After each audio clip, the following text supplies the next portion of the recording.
everybody, it's me Blanche and welcome to Feast in the Middle East. And I see you guys making bread at home. You know how I know? Because every time I go shopping, the yeast is missing from the shelves. The flour is missing from the shelves. And I understand why. You guys are making bread because take for instance average pita bread in the store. It's hard as a rock. It's like cardboard. It has no flavor. And I don't want anything to do with it either. So I figured today I'm going to share with you my secret pita bread recipe. Super popular, fluffy bread every time. It's in my cookbook, but I'm going to share it with you right here on Feast in the Middle East.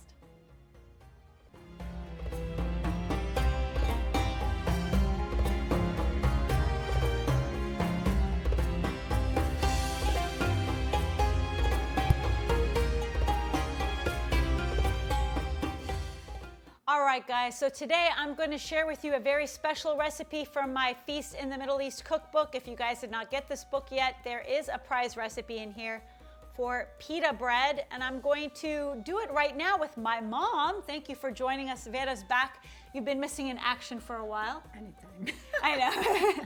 So we're going to make the pita bread, but first I'm excited because we have a sponsor today for the show. And as you know, I'm very picky about who sponsors the show. And when I saw these incredible products from Ridha Naturals, I'm like, I have to share it with you guys. So Ridha Naturals produces natural personal care and supplement products based off Middle Eastern herbalist traditions. Now, if some of you use CBD oil, if you don't know what it is, it basically has the beneficial compounds from the cannabis plant. So don't worry, it doesn't have the THC, it doesn't make you high, but it reduces anxiety, depression, lowers blood pressure, and offers pain relief.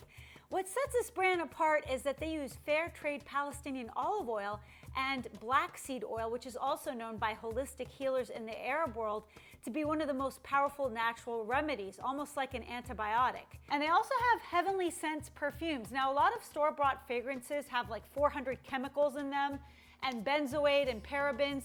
These are alcohol-free, they're halal, they're certified vegan, and they have an essential blend of certified organic coconut oil.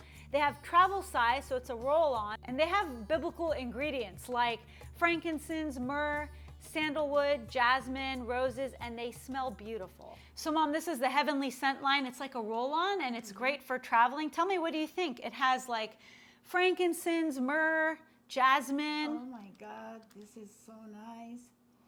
Oh, it's a nice scent, isn't it? So peaceful. And as a special offer to my viewers, enter code BLANCHE14 and get 14% off everything in the store at checkout. You just have to go to ridhanaturals.com. We've got the beautiful scents filling up our kitchen right now, and we're going to do something very tranquil. We're going to make pita bread from scratch, and you won't believe how easy it is to make. So right now we have 3.5 cups of flour. We're going to start. I usually like to use unbleached all-purpose flour for bread. Okay. There are so many recipes out there with so much complication. This one is so simple for the beginner that there is no way it's foolproof. Yep, okay? Anyone can do it. Yeah, so we have 1 cup of warm water here that I'm gonna add the yeast. We have a packet of yeast. It's about 20 grams of yeast, so it's like a packet of yeast. It's about 2 teaspoons. Yeah, so let's stir that up. 2 teaspoons and about a teaspoon of sugar. Okay. And what the sugar does, it's kind of makes the yeast work. Provides food for the yeast. Yeah. So that it reacts. Ideally, we let it rise to see if the yeast is working. It's rising, because if it's not rising, that means the yeast is dead. And your bread is not going to work. Don't get dead yeast. Nope. Okay. That's it. We have 1.5 teaspoons of salt here, which I'm going to add to the dry ingredients. Great. And kind of stir it around a little bit like that, you know, so that it's incorporated. And then I'm going to add the liquid to the liquid. I have about 1/4 cup of I put avocado oil because you guys know how I love avocado. You can use olive oil. You can use the mixture of both. All right. And so now I'm going to it's so easy. I'm going to make a little well in the middle. And I'm going to add the ingredients all at one time. How easy can that get? Easy. Okay. And I'm going to just stir it around like that with the spoon until it becomes like flaky. And now we're going to start using our hands, okay? Okay. So I'm gonna go like this, and I'm gonna start kneading. This is so easy. So Mom, I have memories, of course, every time I make this pita bread of my Auntie Bahia. She lived to be, well, like what, 90? 93? 93. So Auntie Bahia had a ritual where she would make her bread from scratch every month. So, and then she'd freeze the loaves, and that was the only kind of bread she ate. She never, ever, ever bought store-bought bread. I'm working with it, and from what I see, it's not like a dough. Doesn't have the same consistency. No problem. And just add a little bit of like a tablespoon of warm water. Okay, sure.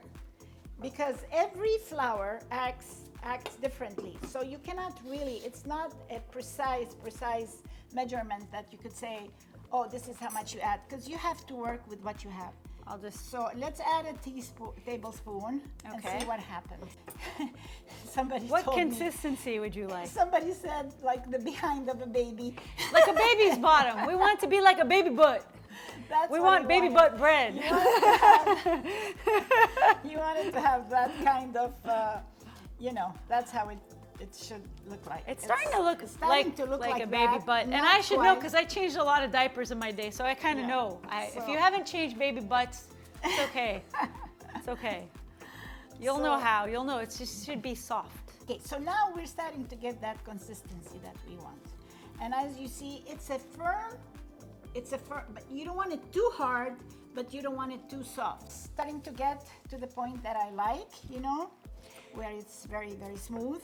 So we're going to use some olive oil just to coat it while it sits and rises.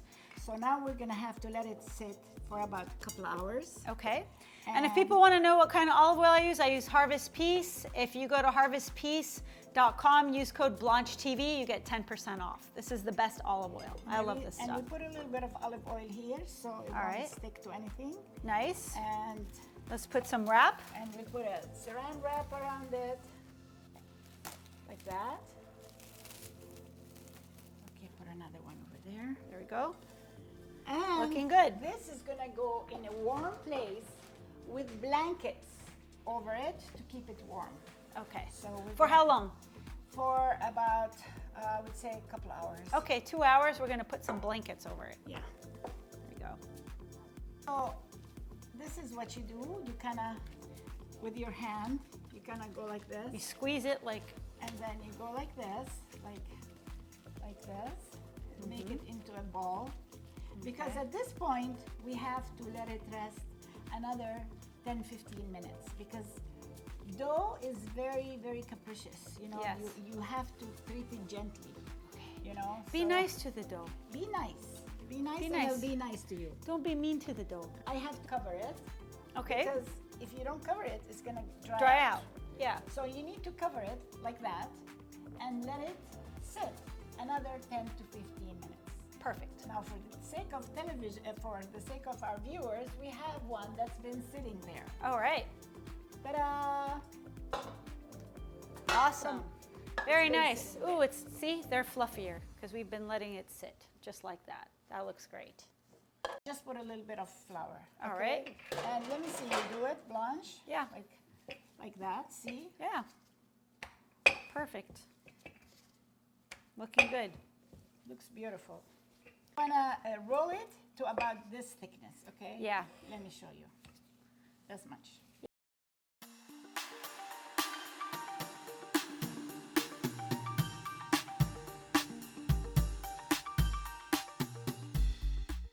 So now that we're done, we rolled all the bread, and now again we have to cover it. Let it rest with a clean rag and let it rest another 15 to 30 minutes. Okay. So now after this, it'll be ready to bake. Perfect. But you have to preheat the oven. It has to be a really, really nice oven, 475 degrees. And that's it. Yeah. Okay, great. So let's put that in the oven after 15 minutes. Okay. All right. So let's see. So now we're ready to bake it. Oh wow, they already look fluffier. They look beautiful. Yeah. They look beautiful. So we're putting this in the oven at 475 degrees for about 15 minutes. All right. So let's put that in the oven.